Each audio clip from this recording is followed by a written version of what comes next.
All right, welcome to the warm-up. We're all wearing black because of what happened with our Houston Texans. Black on black. We did a little bit in mourning, but that has nothing to do with what we're talking about, right, Jeff? We can get over that stuff. It happens every year. We haven't made it to the Super Bowl yet, so it's gonna happen every year, I guess. But time to move on. Are you recovered? Yeah, you're gonna say, are you recovered? Not totally. Not totally. All right. Well, it's new to me. I got you. All right. Well, let's talk some basketball then, because we're right smack in the middle of it, and that's how we're going to kick off the lineup.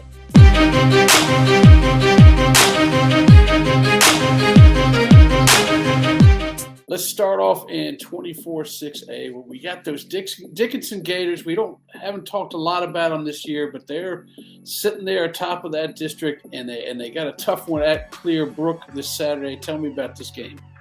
Well, both these teams have been doing pretty well so far. Obviously, Dickinson 19-5 overall, 5-0 in district. Clearbrook 20-5, 2-3 in district play as of Tuesday. Dickinson's Troynell Bell is averaging 24 points per game, and number 11 has close to 600 points this season. That's a lot in high school. He's at about 46% from the field, 36% from behind the arc. I like what he can do. He's a big, large guy. He can really, do a little bit of everything out there, include rebound as well. Valen Adusi averages 15 points per contest, fitting because that's his number on the floor, and number 15 shoots an amazing 54% from the field. Another big guy, both averaging 7 rebounds per game. Dickinson's number 2, James Turner, is also only a sophomore. He's got 69 assists, and number 1, William Abney, has 63 assists this season after 24 games. So Dickinson's loaded. Amazing how they are feeding off their success in football. You see it all the time, Ward. These athletes who some of them play football, come over, play basketball, and they give their team a boost. But Dickinson clearly has a lot of athletes, no matter if they switch over from football to basketball or what have you. I've had a chance to see Clearbrook. The Wolverines looked pretty good when I saw them against Clear Lake. Could have won that game, lost by 3. Abdiel Jimenez was the leading scorer in that game. He had 21 points, and Jace Walker had 19 against the Falcons. Both those guys can shoot from the outside. That was a close game, but one thing I kind of noticed, when they would get the ball out to some of the other big guys like Joshua Pichon and Aiden Harvey, some of these other guys that had 14 and 12 points against the Falcons, it made them a little more balanced. They were kind of switching things up and able to move the ball around a little bit better. Their big threat from the floor is Cologne Cruz. He's down low. Watch out for him. He's number 35. So I think he'll be big in this game against Dickinson, because Dickinson's got some large players. Final take, Dickinson, I think they'll beat Clearbrook like they did earlier this year on December 19th. Dickinson won that game 67-52. So, and by the way, Clearbrook cannot afford a 4th district loss, so we'll see how that shakes out. Yeah, they'll be in the danger zone there, maybe not making the postseason. All right, let's move up to 14-6A. These two teams may not be the best in the Houston area, but they're certainly best in their district, as they're playing for first place. 2 undefeated squads there: Spring Westfield, Spring Decatur.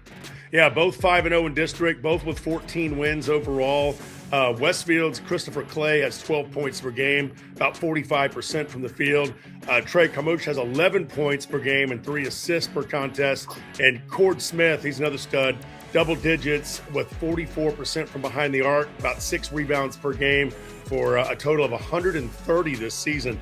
And John Lockridge, 6 rebounds per game at the post position for a total of 124 rebounds this year. They've got a big, strong team, kind of like Dickinson does. Their matchup against Spring Decaney, the Wildcats, they've got some great guard play. They've beaten teams like Benjamin Davis, 72-44 in district play. They beat Eisenhower 67-40, had a really close game against Spring, which was a huge win, 61-60. Beat MacArthur 58-47 and beat Nimitz 63-54. I give you those scores because most of those are pretty lopsided, but that win over Spring was a great 1-point win. In fact, that's the Lions' only loss so far in district, and the reason why Decaney is ahead of Spring in the district 14-6A standings. Decaney outshot Spring from the field and the three-point line in that game. Dedrick West was a big reason why. He and Charles Ewing and Chris Thomas all had some big buckets in that game. I think Westfield will be too strong in the end, though, for Decaney in this one Friday night. Yeah, lopsided wins tell you that these two are truly the two best teams in this district. should be a good battle for the first time they play each other, and they'll play each other again later on. All right, how about a big girls matchup that you'll be at? We're actually giving a bobblehead out to Maddie Carlton, Seven Lakes star, who's her mom texted me, said she's averaging 25 points and 10 rebounds a game. So that's a double machine. They take on Katie Taylor. If they want to put a little distance in between them and second place, they got to get this one. Yeah, great records between these two, both with 8 district wins. Taylor with 23 overall, Seven Lakes with 22 overall. Big game Friday night, 19-6A showdown. And, Seven Lakes has won 8 in a row, all in district. Their standout players, you mentioned, the bobblehead recipient, if you will, Madison Carlton. Her sister goes to UT. Her mom is an assistant. Pretty crazy. It's just a basketball family. You mentioned the point totals, 25 per game. She shoots like 57% from the field, almost a double-double. She's got 9.2 rebounds per contest. And Will Trace to go, 10.2 points per game with an impressive 59% shooting percentage from the hardwood. And also Brianna Kurtz, 8.4 PPG. She's another star player for Seven Lakes. As for Taylor, coming off a big win over Tompkins a little bit earlier, 66-65. That was a great win.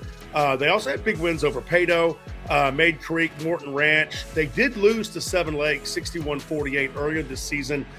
Taylor is tied with Jordan for second place in District 19-6A. So a really big game right here as we get into the latter half of the schedule where you're now playing in teams for the second time. Interesting how that stuff kind of shakes out, because the blueprint's already out on how to beat most of these teams. Absolutely. It'd be a great measuring stick to see how good some of our girls teams. They're all chasing one of these girls squads known as Summer Creek, the one that's holding the title right now from 6A Division II. Let's talk to their coach. I got a chance to talk to earlier, Kiara Marshall, in our Media Day segment. The Houston area Chevy dealers. Visit your nearest Chevy dealer and test drive our award-winning vehicles. Serving up the best treats and eats in Texas. Stop by DQ and treat yourself before and after the game. That's right. We are joined with Summer Creek girls head coach Kiara Marshall and coach. You know what? We met last year around this time, and we were talking about how we're going to get you that state title. And for almost 2.5 quarters of that state title game, I didn't know if it was going to happen or not. You put on the full court press. You did what you had to do. You held up the trophy at the end of the season.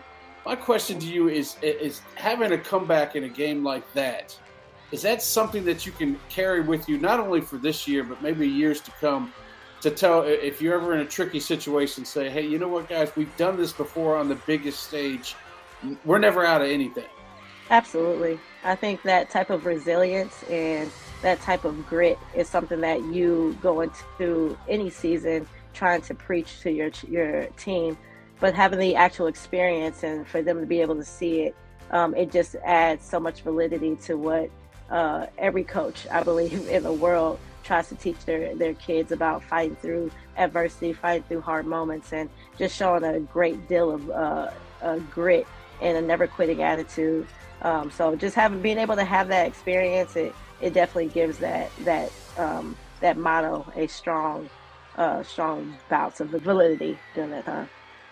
Have you noticed that, it's always a big target on Summer Creek girls hoops. Have you noticed the target getting even bigger now that you're all dribbling with the big ring on your finger as well, or no?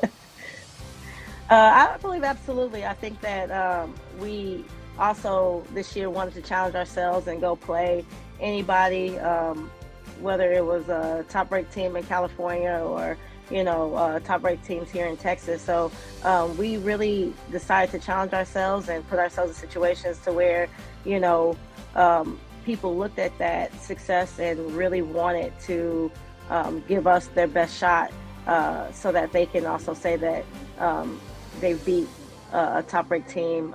So for us, yes, the target's it's made it a little harder. We're getting everybody's best game. We never have an off night, but it actually is good for us because we're always on alert at all times. So it gives us that playoff mindset prior to even earning the spot to get there. Having a player like Kennedy Simpson, playing her as a sophomore, giving her big minutes, then it pays off for years like now. Now she's a senior. She's seen it all. And has she filled into that leader role as well? Because she's seen it all, she's done it all. Can she kind of tell the other girls, hey, this is how we're going to ride this ship? Absolutely. And from sophomore year all the way up to now, her role has changed tremendously. When she was younger, she had a great supporting cast around her, and she was kind of the baby on the team. So she was able to grow in that era. But now that she's the oldest one, she's having to take on some responsibilities on and off the court. And something that she holds dear, and something that I love that she had the experience of. She's had the experience of going to state and losing, and going to state and winning. So having that type of experience, she knows the right way to do it, the wrong way to do it, and she's able to give that to the girls in the locker room with her. That's an awesome point, being able to see both sides of that coin there. Mm-hmm. But talk about her supporting cast now. I mean, we saw Tiaja make some big shots against North Shore this past Friday. Talk about some of the other players that she has beside her that's going to help you try to get that repeat. Tiaja Young is a tremendous sophomore that we have that's growing every day. She kind of stays in Kennedy's hip a bit. So it's great to see their relationship grow, and watching Tiaja grow also just as a kid on and off the floor. She was a freshman on varsity last year, also got a ring. So watching her step into a leadership role and just having that experience has definitely grown her up. With Addison Martin, I challenge anyone. She's one of the hardest working kids I've ever coached. She actually got hurt in that championship game. Was on a great little spell there. Had a great year for us last year, but I know she is determined to get back to that stage and be able to finish the game. Erin Newsom has grown a bit this year, and she's averaging a double-double right now, and she's leading us in rebounding. Just her grit and fight. She's grown up. She hit a big shot in that championship game, and that was something that lives with her tremendously, and her growth and leadership has been amazing. Same with Kaylin Alexander. I can't say enough about that kid. Extremely athletic, but she, on and off the floor, has just grown. Her ability to just give that experience to the girls who are new to the team and talk them through it, and also be level-headed in moments to where it just helps us finish the job at the end of the day. So obviously obviously I'm a bit biased here, but we're really good at every position. And it's just, and all of them have, they've won one, and they're really hungry to try to get back. Well, it's good to be biased, Coach, especially when you're wearing the crown. So we've made the turn in district play, so they're going to be coming for you here soon for playoff time. Absolutely. Hope to see you down in San Antonio again, and I appreciate you joining me today. I appreciate you. Thank you so much for always shine a light on Summer Creek and giving us a voice and a way to broadcast our girls. So I appreciate what you guys do for us. Thank you so much. The Houston area Chevy dealers. Visit your nearest Chevy dealer and test drive our award-winning vehicles. Parker University. Check out our bachelor's degree in strength and human performance today. Well, Ward, you know what? I actually know Kiara Marshall from her days at Leander High School. She and one of her assistant coaches were in the greater Austin area and then on to Summer Creek. And wow, talk about making an impact early on with that state title last year. Very impressive. Happy for her, no doubt about it.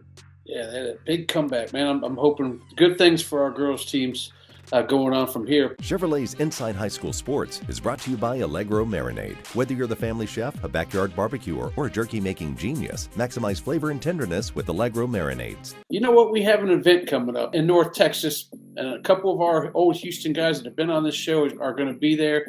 It's the East-West Shrine Bowl. It's going to happen up at the Star, the Ford Center, up in North Texas in Frisco. We got a bunch of players there. We're going to talk about them in the agenda presented by Allegro. We've seen a lot of players in this Houston area. We've seen a lot of greats, and they went to college, and now it's time to make that next step. Get drafted by NFL and see if they can play, put together a career 10, 15 years in the NFL. We got 3 really good ones that came through our area and are now trying to get just a little bit more eyes on them before the draft comes. Let's start with a Cy Park favorite. Harold Perkins played both ways for Cy Park, went on to LSU. He's going to be one of the main guys that people are going to be looking at the East-West Shrine Bowl. Yeah, Harold Perkins, 6'1", 222 pounds. He's one of those New Orleans kids that came over after Hurricane Katrina, displaced his family in 2005, and he really did a nice job over at Cy Park, settling in there. Of course, Perkins led LSU in sacks and also tied for team high honors in tackles for loss. Perkins, who returned to the field this year after suffering a season-ending knee injury last September, added 56 tackles to go with 3 interceptions and 7 quarterback hurries. And I tell you, the honor is the third for Perkins, who was named second team All-SEC in 2022 and 2023. And just good to see that he's doing so well over at LSU and a chance to continue to play one more game before he heads off to the pros. Another kid that's trying to get himself drafted, and this one, he may have to show something at the East-West Shrine Bowl. It's Kyron Jones from Shadow Creek. He got him a title at Shadow Creek, but he bounced from Baylor to Virginia Tech. He may have to prove himself, right? Yeah, Kyron Drones, out of Shadow Creek, a little bit of a stint there with Baylor, and of course, Virginia Tech, 6'2", 235 pounds, great size, threw for close to 2,000 yards passing and 17 touchdowns with 9 picks this past season. He's been at Vatech since 2023. He redshirted at Baylor in the 2021 season and played sparingly in 2022. And by the way, at Shadow Creek, in case you forgot, he passed for 5,257 yards and 71 touchdowns with 17 interceptions and close to 1,300 yards rushing with 23 touchdowns. And a big reason why Shadow Creek had so much success when he was there. And then finally, another guy that we saw on our show a lot because he was making highlights left and right at Clear Springs is Noah Thomas. Went on to Texas A&M, then bounced over to Georgia for his last year, maybe a year or two. I'll let you tell me that. But that's a position where if you're watching the playoffs, there's a lot of great quarterbacks, and they're having trouble finding receivers. At least half of the playoff teams don't have the receivers. Is Noah Thomas one of those guys? Yeah, at 6'5", 205 pounds, born in League City. I definitely think Noah Thomas is a stud. He had 63 catches for 935 yards and 21 touchdowns as a senior at Clear Springs High School. Of course, Thomas was rated a 4-star recruit, committed to play at Texas A&M. He actually did pretty well in his freshman season, then really kind of blossomed after that, caught 73 passes for 984 yards and 15 touchdowns. In 7 games at Georgia when he transferred, he caught 5 passes for 54 yards. By the way, did you know he is the nephew of former NFL linebacker Broderick Thomas? And he's also related to Mike Singletary, I found out as well. But he did suffer a shoulder injury before the season started with Georgia and had some back issues and that actually had him leave the game early in the SEC title game. He had some back spasms. So, this is a chance to kind of prove what he can do. Injuries are part of the game. And I tell you what, these 3 Houston area athletes will definitely get a chance to shine in the East-West Shrine Bowl next Tuesday. Yeah, turn it into the East-West Shine Bowl. If they can shine for him. Let's hope we get Drones to Thomas for 4 touchdowns and get them both drafted right out of there. I like it. All right, Jeff, I appreciate it. Hey, we'll be back again next week to warm you guys up for another week of action in the Houston area high schools. Speaking of which, we're going to leave you with the rankings of the best 6A teams in the Houston area. Y'all come back next week. We'll be here. You be here. We'll see you there.